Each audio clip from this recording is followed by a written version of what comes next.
Chapter 5, Mishnah 5. The previous Mishnah taught that if a herdsman takes young animals into his care, and he shares in both the profits and the losses, the investor must pay him separately for half the work and half the food he gives the animals. Our Mishnah teaches that this is not the case with fully grown animals. One may assess the value of a grown cow, a grown donkey, or any other animal that does work and thereby covers the expenses of what it eats, and place it in the care of a herdsman for half the profits and losses. Since the herdsman can use these animals for work, that is considered his payment for taking care of and feeding the animals. All offspring produced by the grown animals are considered profit, so the herdsman and the investor each own half of them.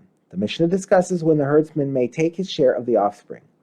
In a place where the custom is to divide the offspring immediately, that is, as soon as they no longer need the care of an expert herdsman, they may divide them immediately.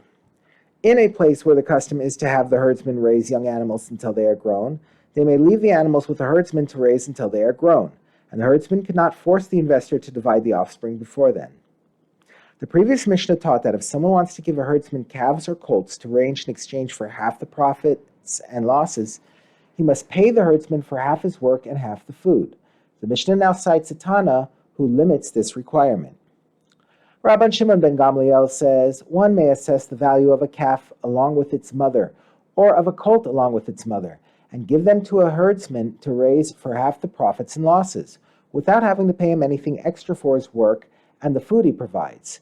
These expenses are covered by the value of the mother's work and the child's manure.